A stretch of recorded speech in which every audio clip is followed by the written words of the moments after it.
चित्रपटाबद्दल काही किस्से आज मी तुम्हाला सांगणार आहे. जुने चित्रपट जर तुम्ही पाहिले असतील तर त्यात एक विशिष्ट प्रकारचे आवाज असायचे.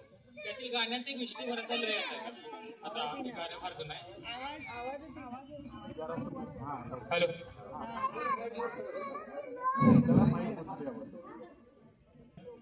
हॅलो मित्र, नमस्कार. आवाज या संकल्पनेबद्दल काही किस्से आज मी तुम्हाला सांगतो. जुने चित्रपट जर तुम्ही पाहिले असतील तर त्यात एक विशिष्ट प्रकारचे आवाज असायचे. त्यातील गाण्यांचे एक विशिष्ट प्रकारचा लय असायचा.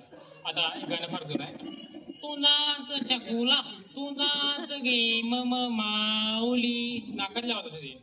गोकुली नासी गोदना टण, तू नाच चकुला, तू नाच गे मम माऊली, अशा प्रकारचे आवाज असायचे. याचप्रमाणे पूर्वीच्या काही लोक हातामध्ये पेटे धरून गाणी म्हणत रस्त्यावर फिरत असायचे. त्यांचा एक विशिष्ट प्रकारचा आवाज असायचा. ते यायचे आणि विचारायचे, साहेब गाणं म्हणू का? हो म्हणा ना. म्हणतो हा? हो चालेल ना, म्हणा म्हणा. दत्त महाराजांचं म्हणतो. हो चालेल, म्हणा म्हणा. तेच म्हणलं, दत्त महाराजांचं म्हणतो.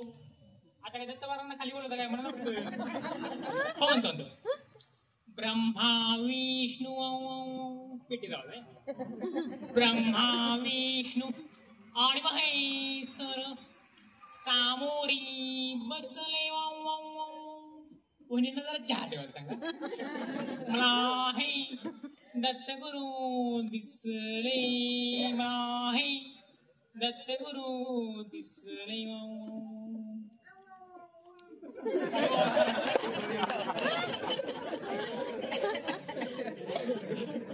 अरे वा, छान छान. आता असं करा, माझे माहेर पंढरी ते म्हणा. ते म्हणू का?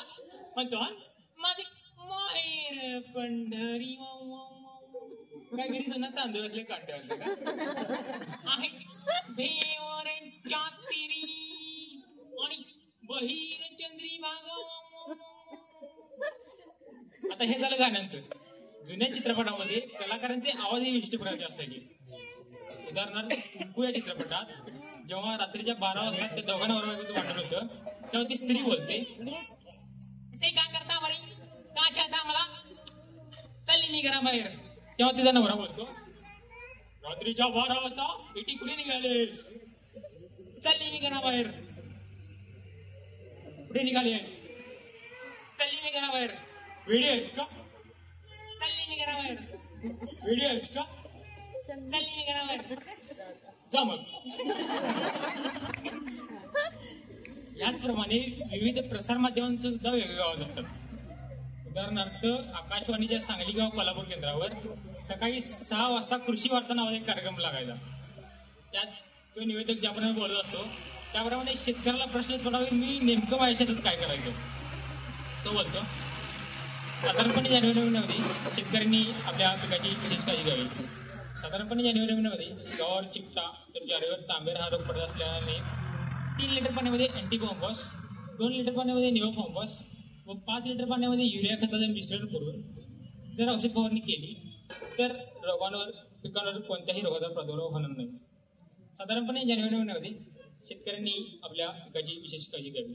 आता हा त्याचा जो आवाज आहे हा त्याच्या एवढ्या सवयीचा झालेला असतो की मला कधी कधी असं वाटतं की हा निवेदक दुपारी घरी जेवायला बसल्यावर तरी याची कॉमेंट्री सुरू असेल. ती अशी असेल, साधारणपणे या जानेवारी महिन्यामध्ये जेव्हा जेवणाचं ताट समोर येतं तेव्हा पश्चिमेस आमटी, दक्षिणेस चटणी, उत्तरेस पापड, नैऋत्येस शिरा व मध्यभागी चपाती घेऊन जेवल्यावर जेवण अधिक स्वादिष्ट रुचकर लागेल. साधारणपणे जानेवारी महिन्यामध्ये एक घास 32 वेळा जर चावून खाल्ला तर कोणत्याही रोगाचा प्रादुर्भाव होणार नाही.